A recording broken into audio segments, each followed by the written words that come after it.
Selamat hari Minggu, umat yang dikasih Tuhan, Shalom. Damai sejahtera dan kesehatan selalu bersama kita semua. Majelis mengucapkan selamat beribadah dan bersekutu di GKG Joglo. Kiranya Tuhan memberkati ibadah dan persekutuan kita bersama.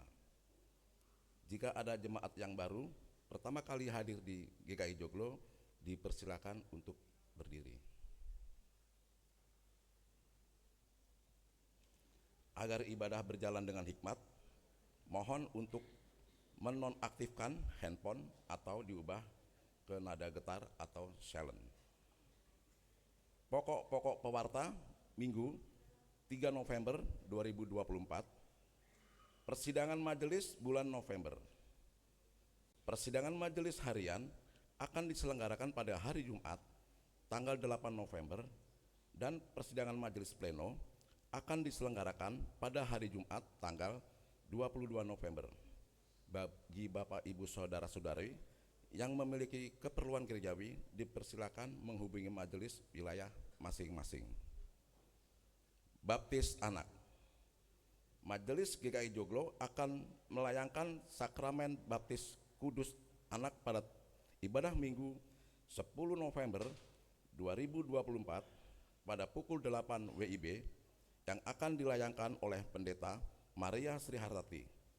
Yang akan mendapatkan pelayanan baptis kudus anak adalah sebagai berikut: Emanuela Yunike Natania, putri dari Bapak Pujo Waluyo dan Ibu Kristiani Desi Natalia, wilayah 2C. 2. Timothy Felix Sitorus, putra dari Bapak David Roxy Blader Sitorus dan Ibu Raisa Ayuning Tias dari wilayah 2B. 3.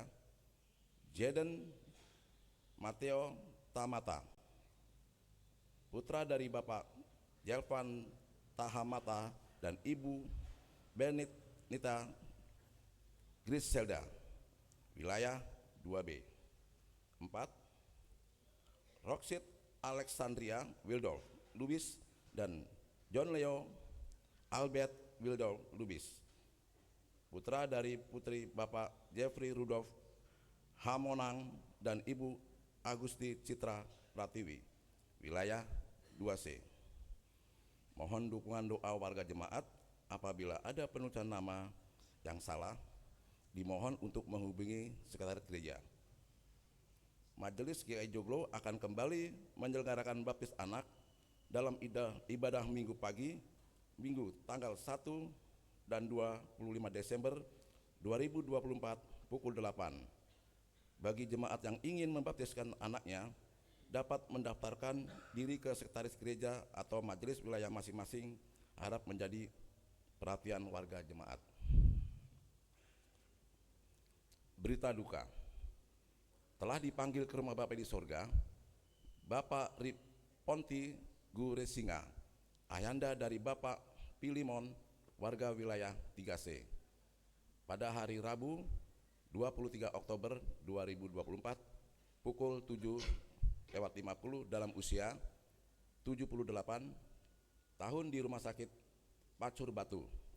Jenazah telah dimakamkan pada hari Jumat tanggal 25 Oktober 2024 di Medan. Majelis dan seluruh jemaat GKI Joglo mengucapkan turut belasungkawa. Kiranya Tuhan memberi kekuatan dan penghiburan bagi keluarga yang ditinggalkan. Persembahan pengadaan AC. Majelis GKI Joglo mengucapkan terima kasih atas dukungan dan partisipasi jemaat dalam persembahan pengadaan AC yang telah terkumpul sampai dengan tanggal 31 Oktober 2024 sebesar Rp160.720.358, dan seiring dengan hal tersebut tim pengadaan AC melaksanakan pemasangan 10 unit AC dari yang direncanakan 16 unit yang akan dipasang di ruangan ibadah, dan selanjutnya direncanakan akan dilanjutkan dengan pemasangan outdoor, pipa, dan pemasangan teknis listrik. Mohon doa dan dukungannya sehingga proses pengadaan dan pemasangan AC dapat terus berjalan dengan lancar. Tuhan memberkati. Persembahan dukungan warga PGIW Jakarta.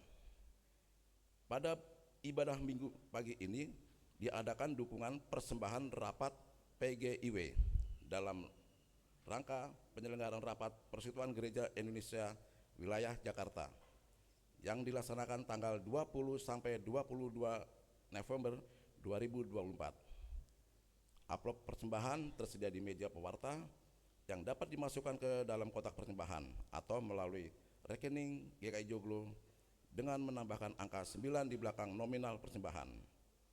Persembahan dapat diberikan sampai dengan tanggal 17 November 2024. Terima kasih dukungan jemaat, Tuhan memberkati. Festival Gending Gereja.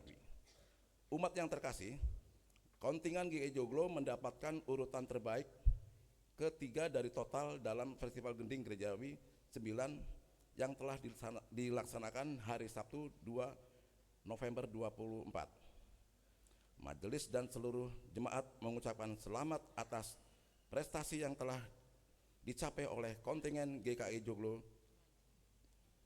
Terima kasih untuk segala jerih payah dan kerja keras kontingen selama latihan dan persiapannya.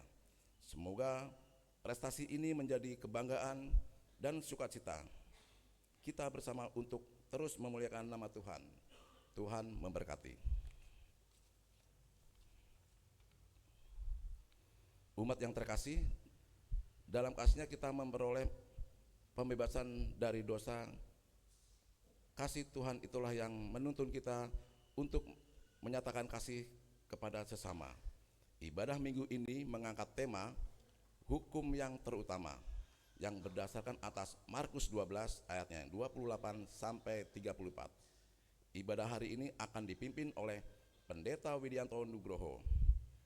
Marilah menghayati kasih-Nya dalam ibadah ini. Bersama kita berdiri menyanyikan Kidung Jemaat 10 1 sampai 3. Pujilah Tuhan Sang Raja.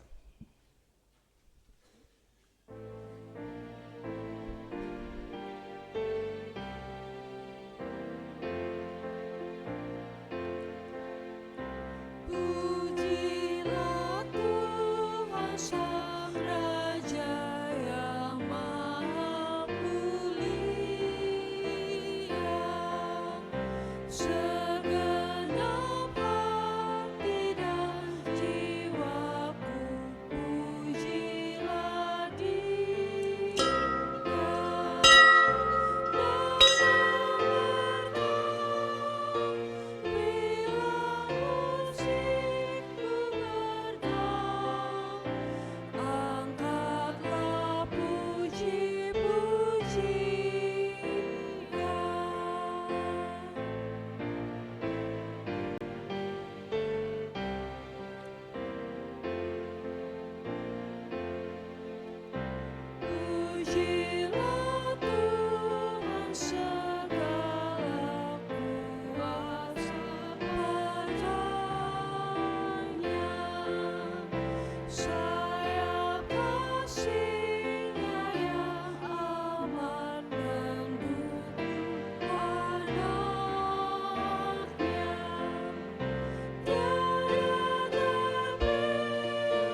Saudara-saudara yang dikasihi Tuhan, marilah kita memulai peribadahan ini dengan pengakuan bahwa pertolongan kita adalah di dalam nama Tuhan yang menciptakan langit, bumi, dan segala isinya.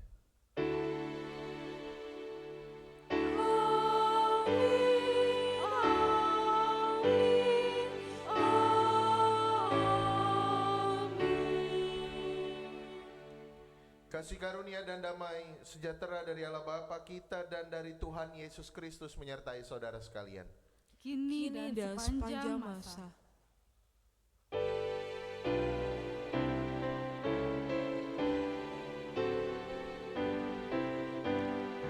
Pujilah Kali semesta, sumber segala kurnia, sorga dan bumi puji Tuhan. Sang Bapa, Putra, Roh Kudus.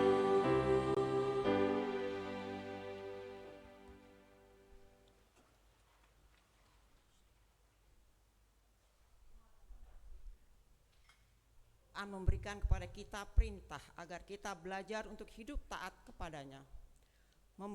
Memperkatakan dan mengingat perintah Allah akan menolong kita untuk senantiasa hidup dalam jalan ketaatan kepada Tuhan.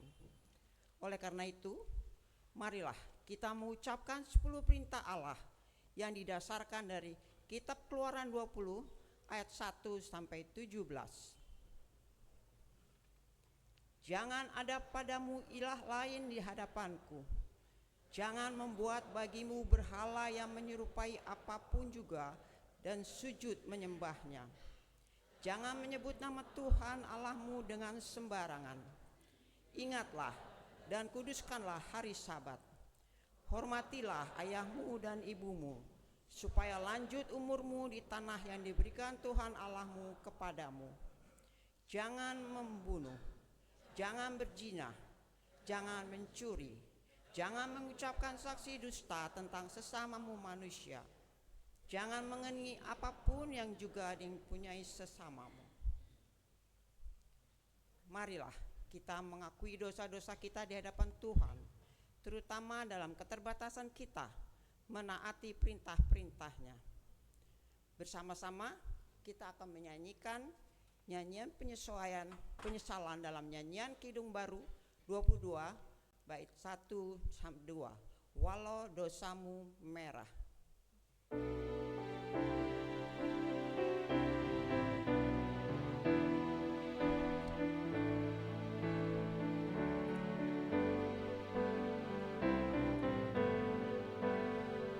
Walau dosamu merah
Saudara-saudara yang dikasihi Tuhan, Allah senantiasa menuntun kita untuk hidup di dalam kasih dan anugerah-Nya.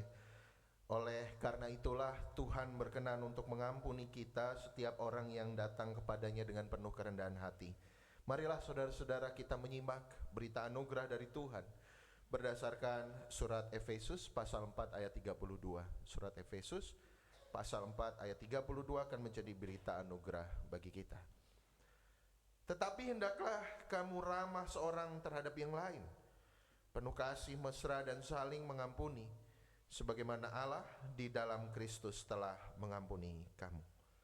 Saudara-saudara, inilah perintah yang harus kita hidupi di dalam hidup kita sehari-hari.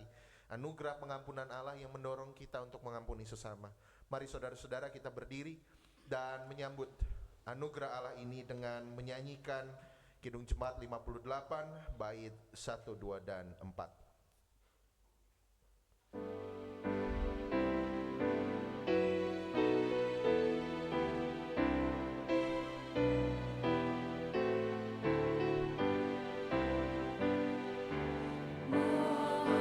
Makasih yang ilahi, hikmat sorga turunlah, mendiami hati kami, Kau mahkota kurnia.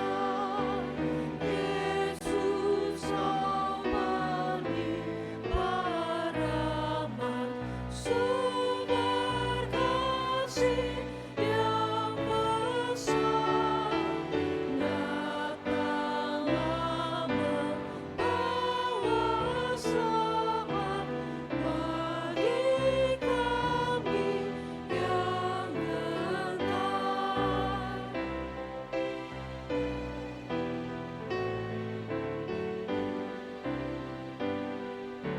Ya hembuskan roh kasih-Mu dalam hati yang resah, beri sejahtera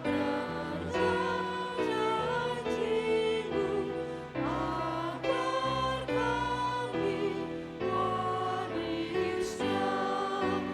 Yesus Alfa dan Omega, nafsu dosa jauhkanlah, diri kami dimerdeka dalam Dikau selamanya.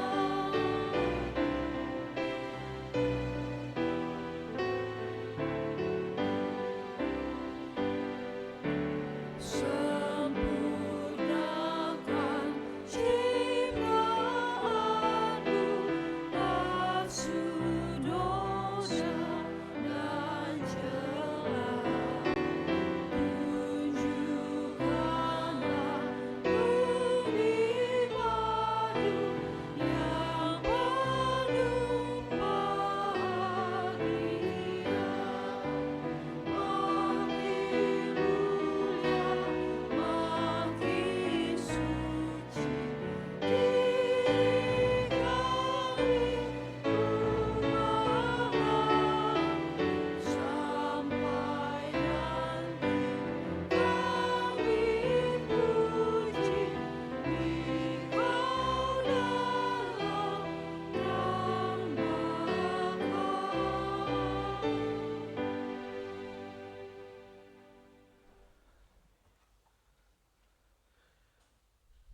Saudara-saudara, mari kita bersatu dalam doa. Kita akan mempersiapkan hati diri kita untuk menyambut firman Allah.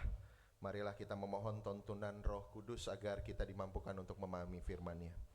Saudara-saudara, mari kita berdoa.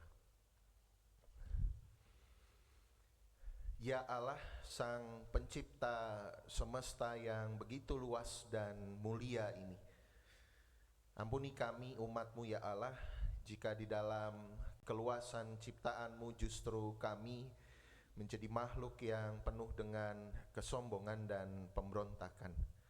pada saat ini ya Tuhan, kami hendak menundukkan diri kami seutuhnya di dalam tuntunan hikmat dan Roh-Mu yang kudus.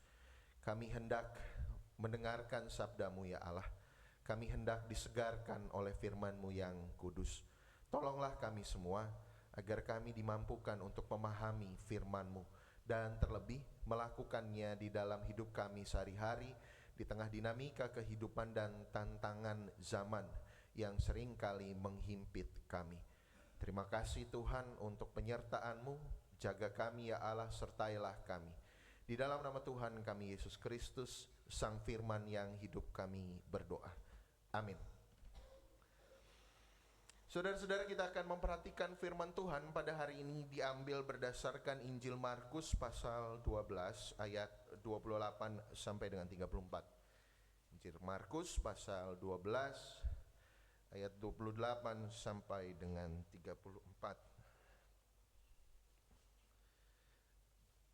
Mari kita memperhatikan saudara-saudara Injil Markus pasal 12 ayat 28 sampai dengan 34.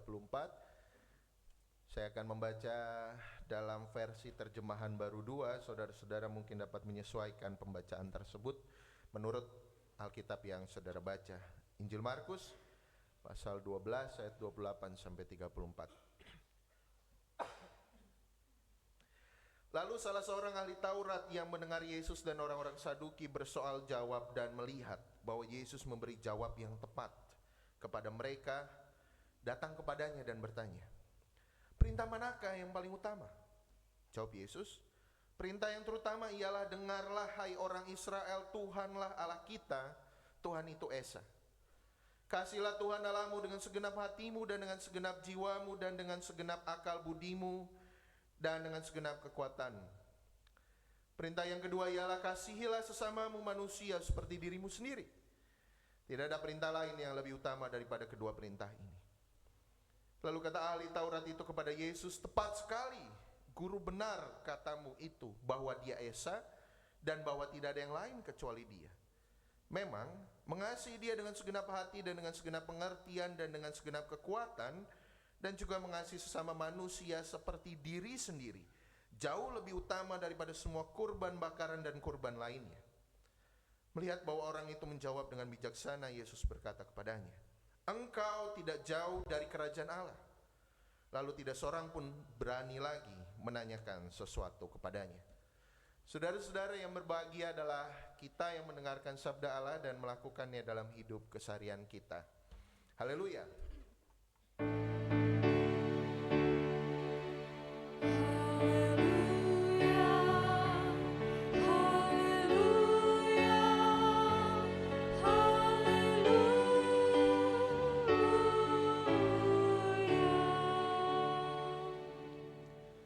Saudara-saudara yang dikasihi Tuhan, selamat pagi. Ngantuk apa enggak, saudara? Enggak ya? Jangan ngantuk, saudara-saudara. Ntar kalau ditambah AC makin ngantuk. Ya. Seperti saudara lihat ya, puji syukur kepada Allah, AC-nya sudah tertempel. Tapi unit luarnya belum, saudara-saudara. Jadi masih membutuhkan dukungan kita bersama. Dan nanti kalau AC sudah terpasang, amin saudara. Nah, duduknya harus semakin merapat gitu ya, saudara-saudara ya. Biar kebagian semua tempatnya. Begitu ya, saudara-saudara ya. Saudara-saudara terkasih, pada hari ini kita akan menghayati sebuah tema hukum yang terutama. Dari mana saudara-saudara hukum yang terutama? Dari mana? Tadi ya, Markus 12, 28, 34, Matius 22, 34 sampai 40. Saya dapat cerita dari para warga di Yuswo, Bapak Ibu Saudara. Dulu katanya saat Bapak Ibu orang tua kita ini katekisasi, yang penting itu syahadat hafal, hukum kasih hafal. Begitu katanya. Yang Gun benar begitu yang Gun? Katanya ya. Jadi katanya hukum kasih hafal, lalu pengakuan iman rasuli hafal. Pengakuan iman rasuli hafal Bapak Ibu? Hafal ya. Hukum kasih hafalnya kok nggak yakin nih, bentar. Hafal nggak Bapak Ibu? Hafal ya. Mudah-mudahan hafal ya. Hukum kasih hafal nggak Bapak Ibu? Anak-anak remaja depan, hafal nggak hukum kasih? Hafal nggak? Hafal. Tapi Bapak Ibu Saudara ya, saya dan Bu Maria menemukan fakta yang mencengangkan ketika kami ngajar katekisasi. Ketika kami ngajar sekolah minggu, kami tanya, hei anak-anak, apa hukum kasih? Apaan mas ya? Waduh, gitu. Padahal apa hukum kasih Bapak Ibu? Kasihlah Tuhan Allahmu ya, Tuhan Allah dulu, yang kedua kasihlah sesama manusia. Ya kita bisa ngeles Bapak Ibu Saudara bahwa mas yang terpenting bukan hafal tapi menjiwai. Alah, orang gitu aja nggak hafal apalagi menjiwai. Benar nggak Bapak Ibu? Benar. Jadi hukum yang terutama Bapak Ibu Saudara ini menjadi tema kita pada saat ini, dan ini memang yang di kami ministerium kami bertiga menjadi sebuah pokok yang semester kedua tahun ini kami coba sampaikan kepada Bapak Ibu. Jadi kalau Bapak Ibu ingat, mungkin di dalam liturgi kita cukup sering menyebutkan hukum kasih. Betul Bapak Ibu ya? Matius 22 37 sampai 40, atau mungkin dari bagian-bagian Injil lain yang setara. Karena rasanya Bapak Ibu Saudara, kalau kita berani bilang bahwa orang Kristen itu dikenal karena kasihnya, maka kita harus berani untuk menghidupi kasih itu. Dan artinya Bapak Ibu Saudara, maka kita harus punya kesediaan untuk mempelajari apa yang Tuhan katakan mengenai kasih itu sendiri. Nah pada hari ini Bapak Ibu Saudara, kita melihat bahwa Tuhan Yesus menyampaikan hukum itu kepada seorang ahli Taurat. Ia bertanya jawab dengan seorang ahli Taurat. Apa yang menjadi pokok persoalan di sini Bapak Ibu Saudara? Jadi Bapak Ibu Saudara, ketika zaman Yesus hidup, keagamaan orang Yahudi ditentukan dengan seberapa baik dia mematuhi hukum Tuhan. Jadi seberapa sempurna ia mematuhi hukum-hukumnya. Tadi Bapak Ibu membaca 10 perintah Allah. Tetapi bagi orang Yahudi Bapak Ibu Saudara, 10 perintah Allah itu belum cukup. Maka 10 itu harus dijabarkan lagi menjadi urutan-urutan firman, urutan-urutan ketentuan, penjabaran demi penjabaran, sehingga orang dibantu untuk memahami perintah Allah dengan sempurna. Maka kalau menurut penelitian para ahli pada masa itu Bapak Ibu Saudara, pemimpin agama Yahudi di zaman Yesus mengajarkan Taurat Musa yang dijabarkan dalam 613 peraturan. Jadi dari 10 Bapak Ibu Saudara ya, 10 kemudian dijabarkan lagi menjadi 613 peraturan. Bayangkan kalau kita bagi secara rata aja ya Bapak Ibu ya, per hukum itu berarti mungkin ada 10 lagi penjabaran nih. Belum lagi Bapak Ibu Saudara, dari 613 aturan itu, para pemuka-pemuka agama menjabarkan aturan penjabaran dari aturan itu dalam rinciannya lagi. Jadi bayangkan ya Bapak Ibu ya, ini 10 perintah Allah dijabarkan 613 peraturan, lalu dalam khotbah kayak begini dijabarkan lagi 613 itu menjadi ribuan, ratusan peraturan-peraturan. Pertanyaannya, kita bisa ingat nggak Bapak Ibu?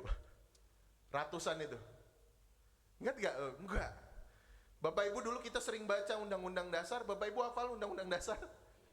Hafal? Enggak, kita nggak hafal. Itu paling berapa pasal ya undang-undang dasar? Kita nggak hafal. Artinya Bapak Ibu Saudara, ini nggak mungkin mematuhi ini.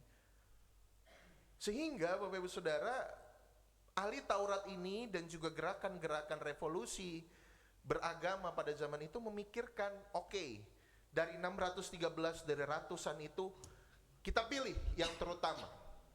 Maka pertanyaan ahli Taurat itu, mari kita buka Alkitabnya Bapak Ibu ya, Markus 12. Jadi kalau saya berkhotbah jangan ditutup ya Alkitabnya Bapak Ibu ya. Markus 12 ayat 28 ya. Orang Taurat itu berkata, perintah manakah yang paling utama? Konteksnya yaitu ratusan peraturan mana yang paling utama. Bapak Ibu Saudara, apa yang dialami oleh orang-orang Yahudi ini adalah gejala-gejala keagamaan yang seringkali muncul dalam berbagai zaman. Jadi agama Bapak Ibu Saudara adalah sarana bentukan manusia, pengorganisasian. Selain ia mengolah wahyu dari Allah, apa yang dimaknai dari relasi dengan Allah dengan manusia, tetapi kemudian itu disistematisasikan dalam sistem agama. Tetapi sayangnya Bapak Ibu Saudara, di sepanjang zaman kita melihat ada satu titik di mana agama itu menjadi sangat formalistik. Agama itu menjadi sangat legalistik. Yang penting aturan. Yang penting ibadah, ritual, dan seterusnya.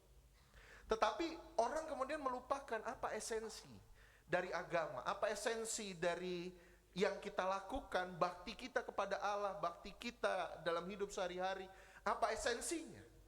Sehingga orang-orang kemudian menjadikan agama hanya sebagai formalitas. Kalau nggak ada agama kayaknya ada yang kurang gitu, tapi nggak ngerti kenapa sih saya beragama. Nah, bangsa kita, Bapak Ibu Saudara, bangsa Indonesia kuat sekali dengan itu.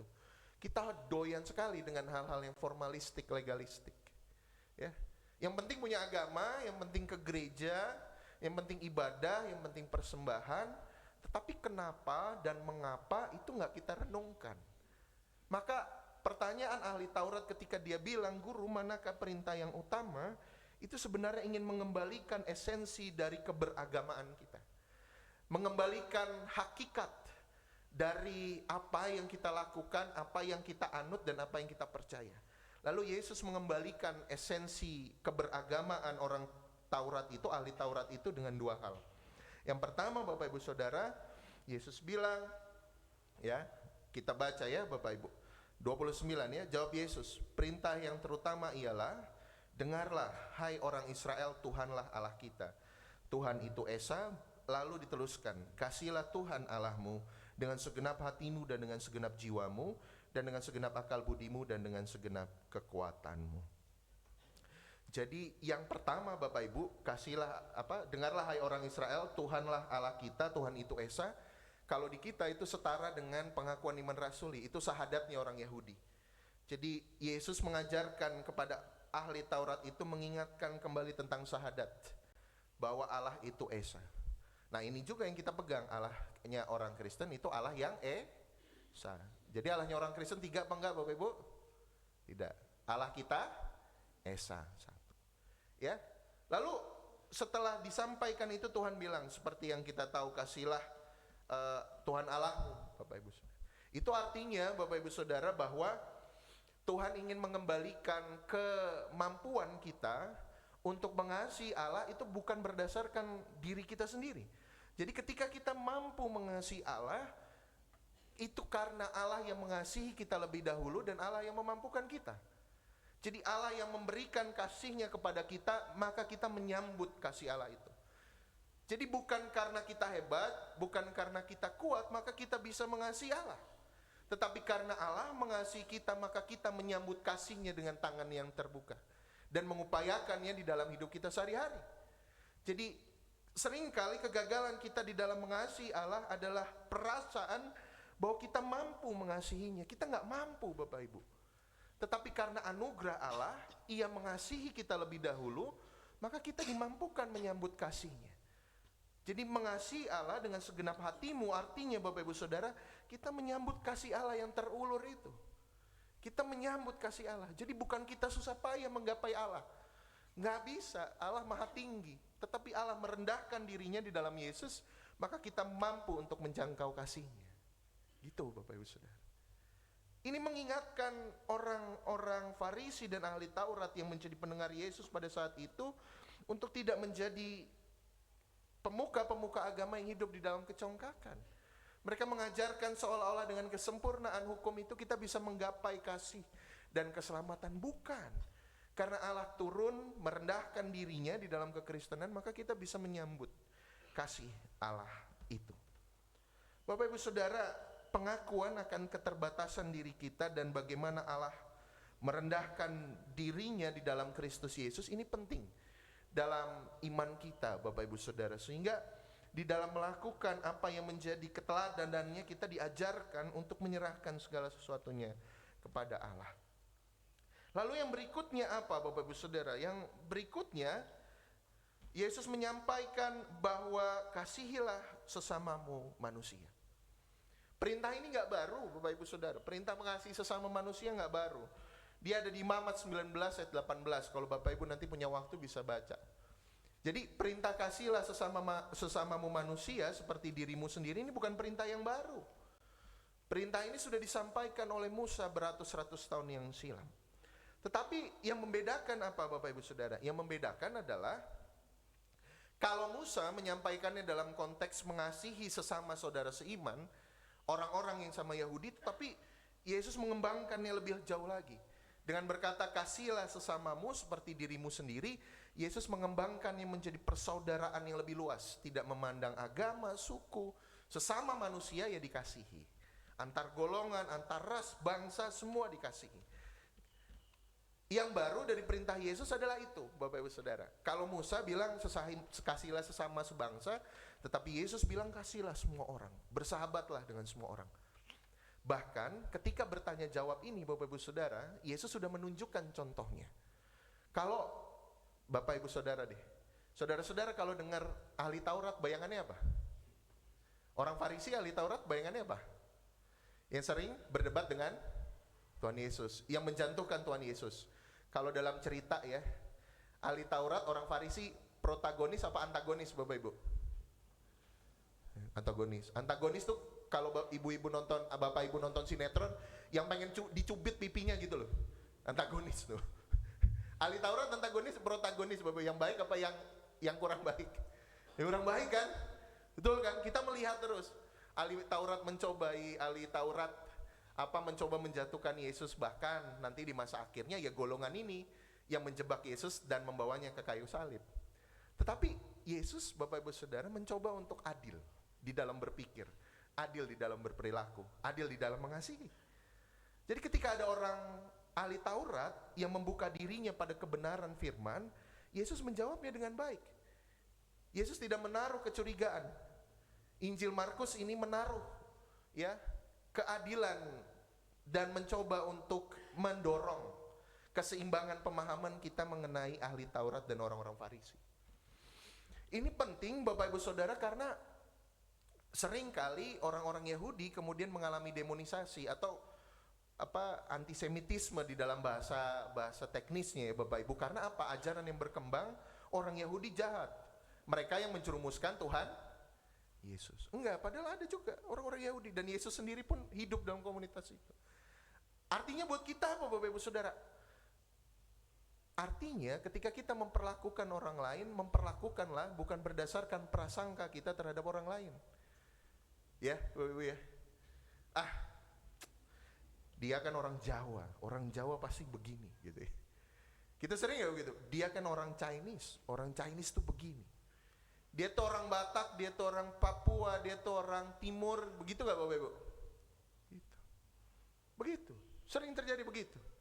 Ya, rekan kerja istri saya di rumah sakit dulu Bapak Ibu Saudara pernah cerita, dia seorang Ambon. Selama ini dia berkonflik dalam dirinya. Karena di masa sekolahnya, kalau ada berantem, ini orang yang selalu dimajuin Bapak Ibu. Padahal dia bilang, saya aja gak suka berantem, gak bisa berantem. Tapi karena dia orang Ambon lalu dimajuin paling depan. Perawakannya seram gitu ya. Nah itu prasangka bukan Bapak Ibu? Prasangka bukan? Prasangka. Jadi Yesus lewat dialog ini ingin mengajarkan, jangan berprasangka terhadap orang. Jadi prasangka kita terhadap orang adalah asumsi kita yang entah kita terima dari mana mengenai orang lain. Padahal orang lain belum tentu begitu. Kalau kita di jalan misalnya di sini ya Bapak Ibu ya, lagi papasan gitu ya. Tiba-tiba orang gak salaman kita udah berprasangka, ih ibu ini judes banget. Sombongnya luar biasa gak mau salaman sama saya. Gitu. Bener gak Bapak Ibu? Padahal nih siapa tahu tangannya masih basah, bisa aja kan. Tetangga ya, Bapak Ibu ya, tetangga. Ih, tetangga itu tutupan terus. Ya. Padahal bisa aja dia punya hewan piaraan yang kalau pintunya dibuka nanti kabur. Ya kan? Kita tuh sering berasumsi dan berprasangka. Jadi penulis yang sering saya baca ya Bapak Ibu ya, Pramudia Anantatur tuh pernah bilang, adilah sejak dalam pikiran. Jadi adilah sejak dalam pikiran, adil dalam memandang orang lain. Tidak semua asumsi kita itu benar dan tidak semua apa yang tampil dari orang lain itu adalah apa yang sesungguhnya. Maka belajarlah kalau kita mau mengasihi sesama, belajarlah untuk mengasihi sesama dengan segala kemungkinannya. Lalu Bapak Ibu Saudara, apa maksudnya seperti diri sendiri? Artinya Bapak Ibu, Sebelum kita mengasihi orang lain, belajar untuk mengasihi diri kita sendiri. Belajar untuk menerima diri kita sendiri. Seringkali Bapak Ibu Saudara, kesulitan kita mengasihi orang lain adalah karena kita belum selesai dengan perasaan serta diri kita sendiri. Jadi kita masih dikuasai kebencian, kita masih dikuasai kegelisahan, kita masih dikuasai luka sehingga kita memproyeksikan kegelisahan dan perasaan kita itu pada orang lain. Akibatnya orang ini sedikit, kita menganggapnya benci sama kita. Orang beda sedikit, kita menganggapnya nggak suka sama kita, sehingga kita nggak bisa mengasihinya. Jangan-jangan yang salah bukan orang lain, tetapi cara kita untuk memandang orang lain. Maka Tuhan Yesus mengajarkan kasihi dirimu sendiri. Seperti Allah mengasihimu, kasihilah dirimu sendiri. Dengan segala kelemahan, keterbatasan, kekurangan. Dengan segala pengalaman-pengalaman buruk yang pernah kita terima. Selesaikan itu Bapak Ibu Saudara. Kalau kita masih dikuasai kebencian, maka kita akan memproyeksikan kebencian kita pada orang lain. Kalau kita masih dikuasai oleh kekecewaan, kita akan memproyeksikan kekecewaan kita kepada orang lain. Maka kalau saudara mau mengasihi sesama, kasihilah dirimu sendiri. Terimalah dirimu, terimalah segala apa yang terjadi, pengalaman baik atau buruk yang menjadi bagian dari diri kita, dan berdamai dengan itu. Kita pernah dilukai oleh orang lain bukan berarti kita harus melukai orang lain. Betul Bapak Ibu? Kalau orang lain membenci kita bukan berarti kita bisa membenci orang lain. Kalau kita didiskriminasi oleh sesama kita, bukan berarti kita bisa mendiskriminasi orang lain. Itu artinya kita menaruh prasangka dan ketidakadilan di dalam pikiran kita. Tapi Bapak Ibu Saudara, kita sadar, lain teori, lain prakteknya. Betul ya Bapak Ibu ya? Betul. Lain teori, lain prakteknya. Alah, Mas Inuk gampang banget ngomong mengasihi. Kemarin aja di jalan masih marah-marah sama orang misalnya. Emang sih saya akhir-akhir ini lagi sering begitu. Ajaib-ajaib kadang ya di jalan. Tapi Bapak Ibu Saudara, betul. Mengasihi orang lain susah gak Bapak Ibu? Susah. Udah gak usah orang yang gak dikenal. Mengasihi pasangannya susah gak? Anaknya susah gak Bapak Ibu? Kadang-kadang pasti terbersit di dalam hati kita, pengen gue jitak lu gitu kan. Bener gak? Saking keselnya kita sama anak kita gitu kan. Gitu. Iya susah. Susah. Dan mungkin ini terdengar klise dan normatif. Tapi kalau yang klise dan normatif yang kita gak bisa lakuin, gimana kita bisa melakukan perintah Tuhan yang lebih berat lagi? Kalau mengasihi yang kita anggap klise dan normatif gak bisa kita lakukan, gimana kita bisa melakukan perintah Tuhan yang jauh lebih berat lagi? Maka Bapak Ibu Saudara, apa yang harus lakukan? Yang pertama, jangan sombong. Jangan merasa kita punya tingkat spiritualitas yang paling tinggi. Kalau kata anak sekarang Bapak Ibu, jangan merasa si paling rohani. Jangan merasa si paling rohani, paling melayani, paling benar, paling rajin baca Alkitab. Wah, karena pendeta pasti udah sempurna. Kadang kalau Bapak Ibu ngomong begitu, jujur agak beban buat saya gitu. Mas Inuk udah paling sempurna melakukan Alkitab. Hei, tidak Bapak Ibu. Tidak. Saya banyak sekali kelemahannya. Jangan merasa kita kemudian penatua diaken kita yang paling rohani, kita paling benar, kita tiap hari ke gereja 7 kali 24 jam, kita paling mantap mengasihi orang lain, mengasihi Tuhan, maka kita pasti sudah sempurna melakukan kasih. Jangan Bapak Ibu. Ingat Petrus yang berkata tidak pernah mengkhianati Tuhan, sebelum matahari terbit dia mengkhianati 3 kali. Jadi kalau kita mau mengasihi orang lain, betul, jangan jatuh kepada kesombongan. Karena kita dengan kesombongan Bapak Ibu Saudara, kita gak bisa untuk melihat kekurangan-kekurangan kita, mengevaluasi diri kita, mengasihi lebih dalam lagi. Jadi selalu serahkan kehidupan kita kepada Allah, datang kepadanya dengan penuh kerendahan hati. Yang kedua Bapak Ibu Saudara, saya gagal terus melakukan kasih. Bagus kalau Bapak Ibu mengakui, berarti kita sadar, mengakui bahwa kita masih kurang, masih banyak kurangnya. Oleh karena itu kita mohon penguatan dari Allah supaya kekurangan kita dilengkapi oleh Tuhan. Karena yang terjadi selalu Bapak Ibu Saudara, Tuhan harus makin bertambah, kita harus makin berkurang. Ingat lagu sekolah minggu ya? Dia harus makin bertambah, ku harus makin berkurang. Ya kan? Hanya disembahku di tempat paling belakang. Jadi kalau kita belajar mengasihi bukan prestasi kita. Kalau kita dipandang sebagai orang yang penuh kasih, bukan karena kita, tapi karena Kristus mengasihi kita lebih dahulu. Yang berikutnya Bapak Ibu Saudara, mengasihi orang lain itu artinya kita berani untuk mengakui bahwa orang yang kita kasih itu, orang yang coba kita kasih itu nyebelin. Benar gak? Jadi berani bahwa pribadi yang mau kita kasihi itu, siapapun, itu punya kelemahan. Sama seperti kita juga punya. Bapak Ibu sempurna, ada yang sempurna? Ada yang nggak pernah berdosa sama sekali, ada Bapak Ibu? Kalau ada kita gantian nih, Bapak Ibu yang khotbah, Bapak Ibu bukan saya, karena lebih sempurna gitu. Artinya, kenapa kita gagal mengasihi? Kadangkala kita berharap kita bisa menguasai orang lain dan mengharapkan perilakunya seperti yang kita mau. Kalau aku mengasihi kamu, kamu harus mengasihi aku. Pada realitanya, kalau kita kasih, bisa aja dia membenci kita. Itu artinya belajar mengasihi, kita mau menerima kelemahan dan kekurangan orang lain. Sebagaimana kelemahan dan kekurangan kita juga diampuni oleh Tuhan. Maka Bapak Ibu Saudara, mari kita belajar mengasihi di rumah, di keluarga, di masyarakat, dimanapun. Dan sadarilah bahwa kita masih banyak kurangnya di dalam mengasihi. Tetapi biarlah Allah sendiri yang memperlengkapi kita di dalam mengasihi orang lain. Dan yang terpenting Bapak Ibu Saudara, manusia itu diselamatkan oleh kasih Tuhan. Maka di dalam kasihnya lah kita harus senantiasa menjalani kehidupan.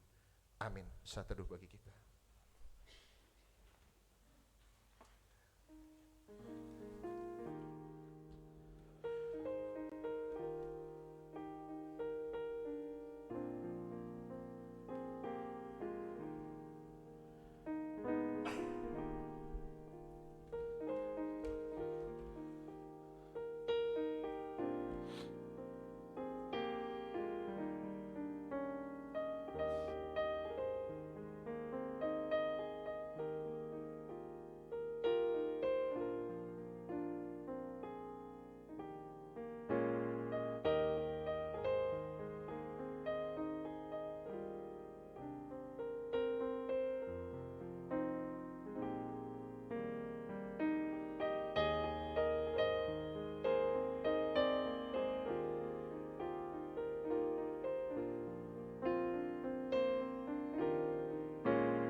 Saudara-saudara, mari kita bersatu di dalam doa.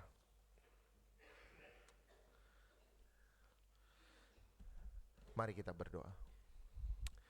Allah Bapa kami yang penuh kasih, kami bersyukur jika pada hari ini kami dimampukan untuk mendengar firman-Mu yang mengingatkan kami agar kami senantiasa menghidupkan kasih di dalam hidup kami sehari-hari. Mengasihi Engkau ya Tuhan dengan seluruh keberadaan kami, mengasihi sesama kami sebagaimana kami mengasihi diri kami sendiri, dan kami menghayati kasih-Mu kepada kami. Tolonglah kami ya Tuhan, karena tepat pada saat ini kami berdoa untuk mengasihi orang lain, di saat inilah juga kami sadar bahwa kami masih menyimpan banyak ketidaksukaan, kebencian kepada orang lain.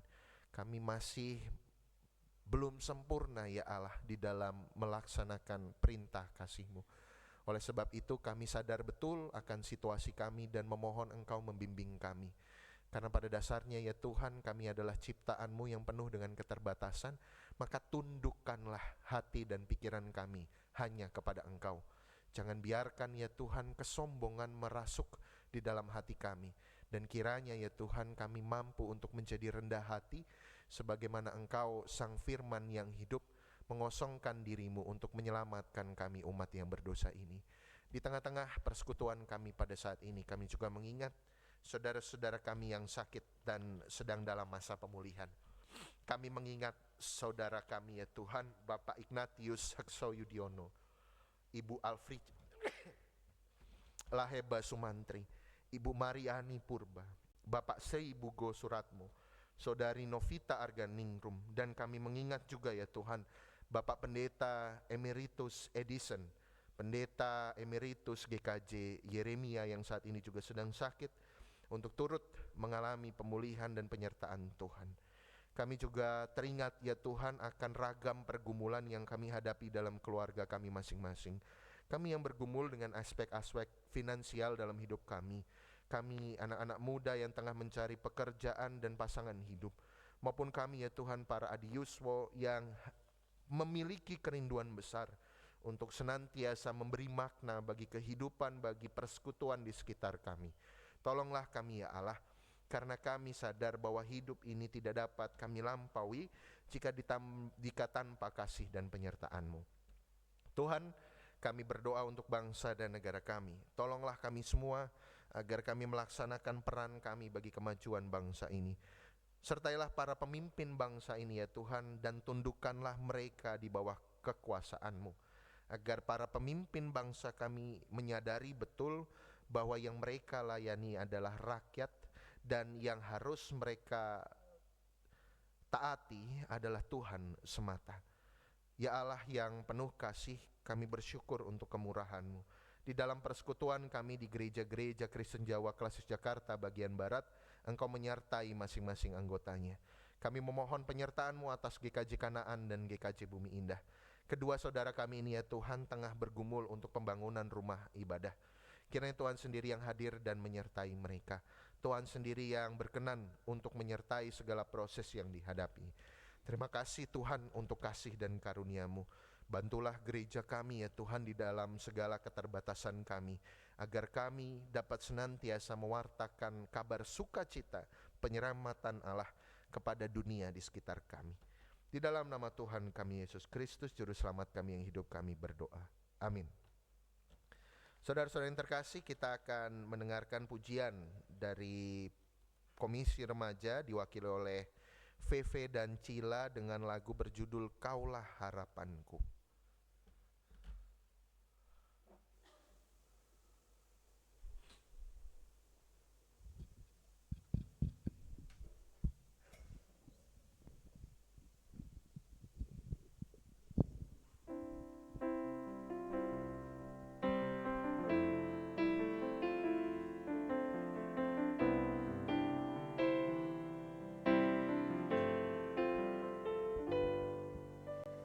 Bukan dengan kekuatanku ku dapat jalani hidupku, tanpa Tuhan yang di sampingku ku tak mampu sendiri.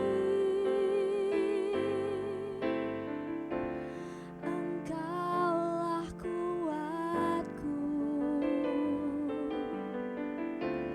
yang menopangku. Ku pandang wajah-Mu dan berseru, pertolonganku datang dari-Mu.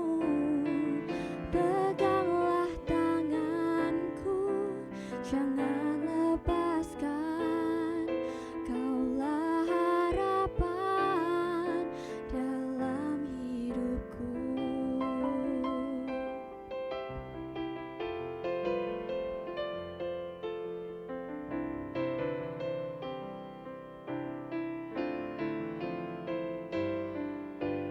Bukan dengan kekuatanku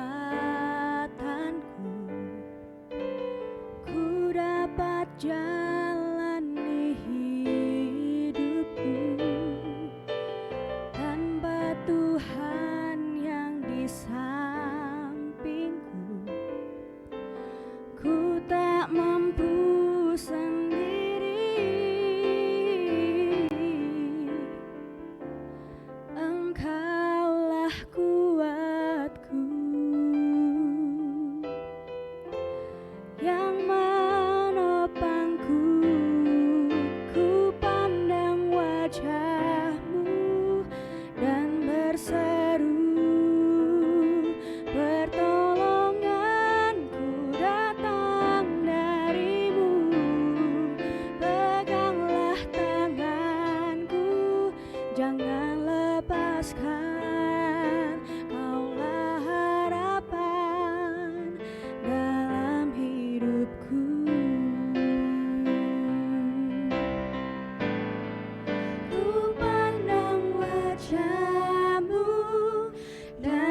berseru,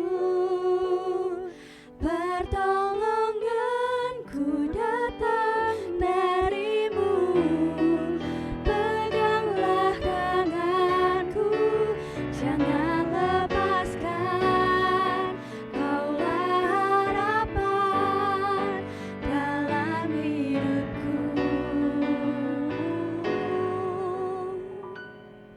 Kaulah harapan dalam hidupku.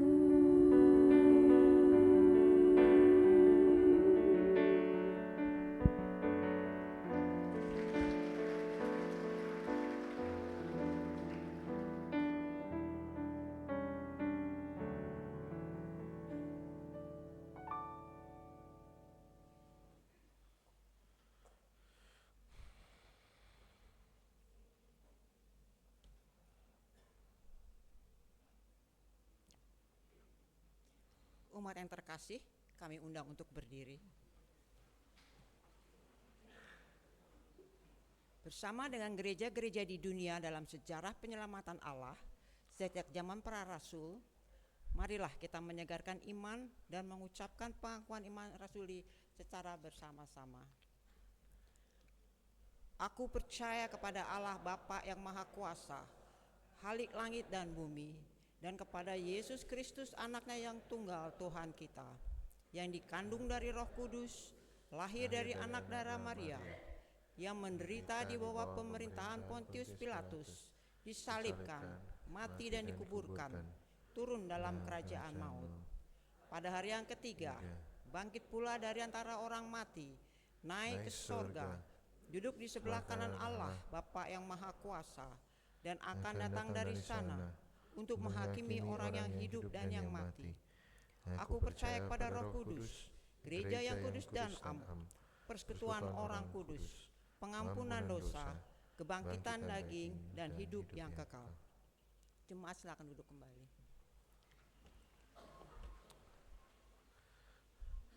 Saudara-saudara yang dikasihi Tuhan, hari Sabtu 2 November yang lalu ada sebagian dari saudara-saudara kita yang mewakili GKJ Joglo dalam acara Festival Gending Gerejawi di GKJ Ebenezer. Ini festival rutin 2 tahunan Bapak Ibu yang diikuti oleh gereja-gereja, beberapa gereja di Klasis Jakarta bagian Barat, Jakarta bagian Timur, dan juga Klasis Citandui. Citandui itu Bapak Ibu Saudara ya, Bandung, Cimahi dan sekitarnya sampai sampai Jawa Tengah, perbatasan begitu ya. Dan saat ini perwakilan dari panitia kontingen FGG Festival Gending Gerejawi GKJ Joglo akan mengatakan sepatah dua patah kata. Saya persilahkan kepada yang mewakili.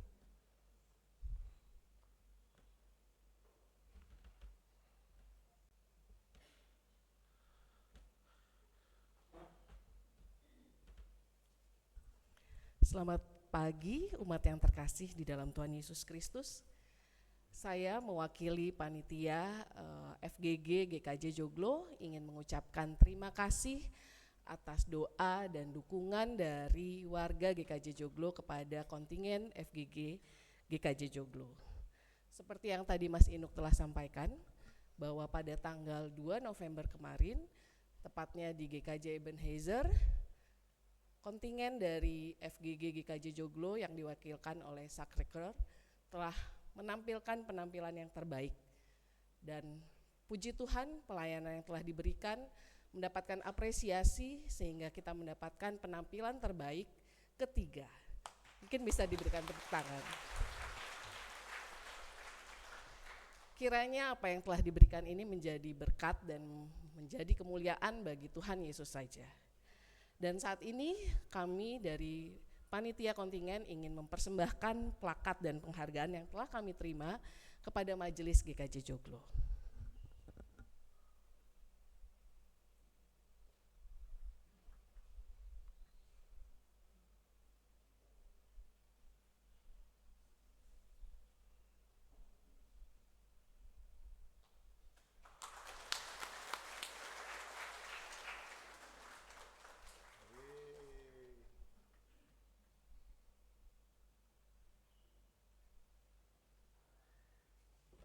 Demikian Bapak Ibu, FGG ini sebagai informasi tambahan akan diadakan 2 tahun sekali. Mari kita dukung terus karena ini adalah upaya kita juga untuk melestarikan warisan budaya kita, budaya Jawa. Terima kasih untuk Bapak. Bapak Ibu umat yang terkasih, tiba waktunya bagi kita untuk mengumpulkan persembahan sebagai bentuk ucapan syukur bagi Tuhan.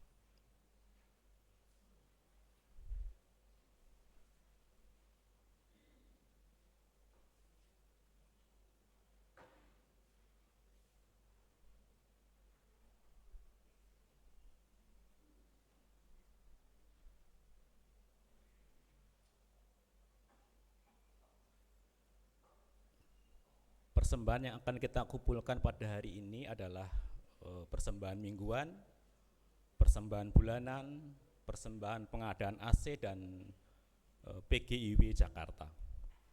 Persembahan mingguan disampaikan melalui kantong persembahan dan persembahan bulanan dimasukkan ke dalam kotak persembahan atau dapat diberikan melalui transfer. Majelis masih membuka kotak persembahan pengadaan AC yang dapat diberikan melalui amplop khusus atau melalui transfer dengan menambahkan angka 8 di akhir nominal persembahan AC. Sampai tanggal 17 November 2024, jemaat dapat memberikan persembahan untuk panitia PGIW Jakarta dengan memasukkan amplop PGIW ke kotak atau melalui transfer dengan menambahkan angka 9 di belakang nominal persembahan. Nat persembahan didasarkan dari Mazmur 100 ayat 4 sampai 5. Masuklah melalui pintu gerbangnya dengan nyanyian syukur, ke dalam pelatarannya dengan puji-pujian. Bersyukurlah kepadanya dan pujilah namanya. Sebab Tuhan itu baik, kasih setianya untuk selama-lamanya, dan kebenarannya tetap turun-temurun. Marilah kita membawa persembahan dengan menyanyikan pelengkap Kidung Jemaat 146 bait 1 sampai ke 3. Bawa persembahanmu.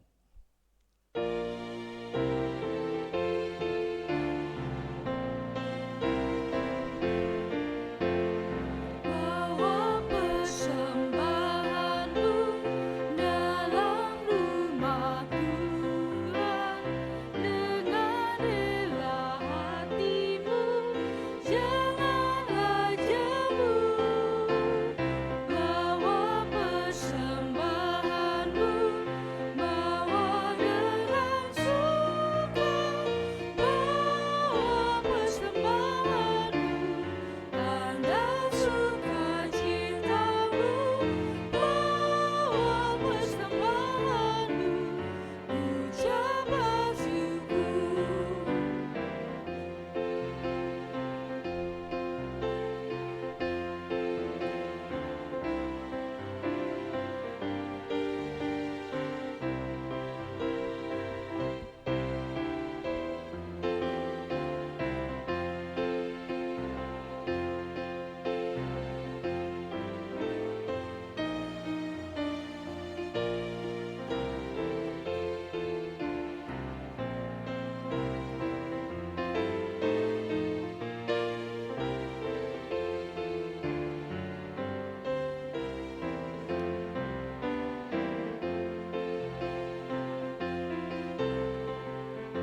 bertahta di kerajaan surga yang mulia.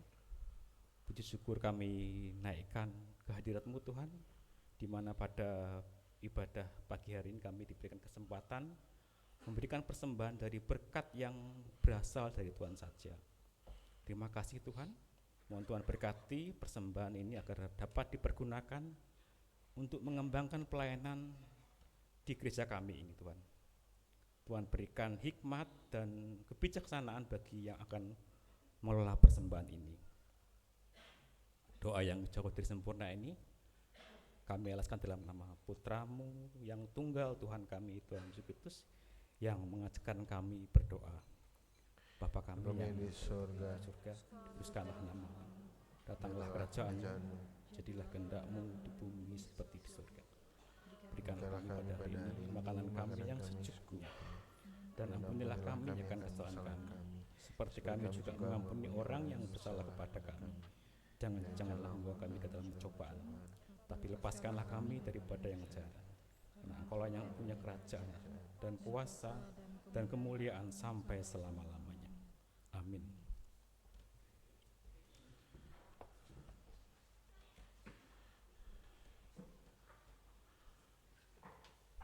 Saudara-saudara yang dikasihi Tuhan, marilah kita kembali ke dalam kehidupan kita masing-masing, belajar untuk mengasihi Allah dan sesama kita dengan seluruh keberadaan kita.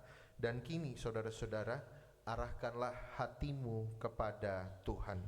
Kami mengarahkan hati kami kepada Tuhan. Jadilah saksi Kristus, Syukur kepada Allah, terpujilah Tuhan. kini dan selamanya.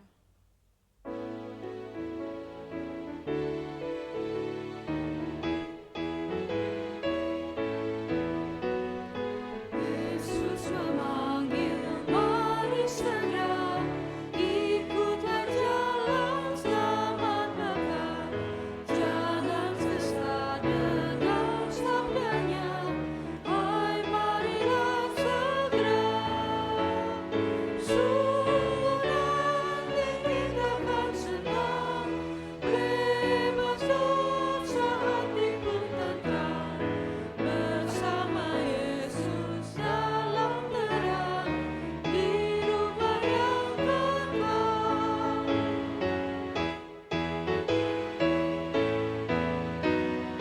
Jangan kau lupa Ia serta perintah kasih yang patuhilah. Mari dengar lembut suaranya, anakku datanglah. Sungguh nanti kita akan senang, bebas dosa hati pun tentram. Bersama Yesus dalam terang, di rumah yang kekal. Saudara-saudara, terimalah berkat dari Tuhan. Tuhan memberkati engkau dan melindungi engkau. Tuhan menyinari engkau dengan wajah-Nya dan memberi engkau kasih karunia. Tuhan menghadapkan wajah-Nya kepadamu dan memberi engkau damai sejahtera. Amin.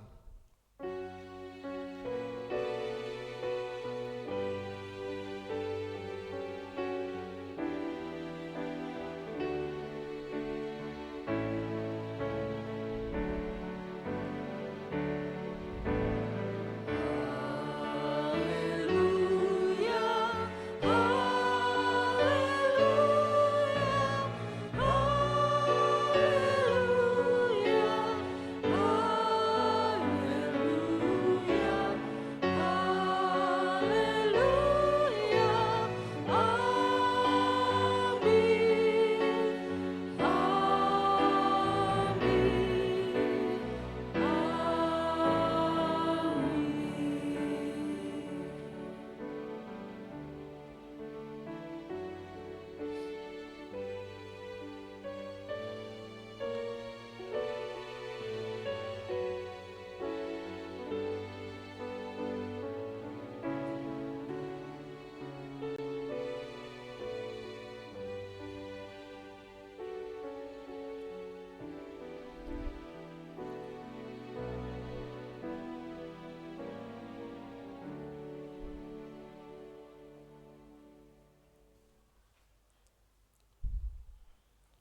umat yang terkasih, marilah melanjutkan bakti kita kepada Allah dengan panggilannya bagi kita untuk senantiasa hidup dalam kasih. Selamat hari Minggu, Tuhan Yesus memberkati.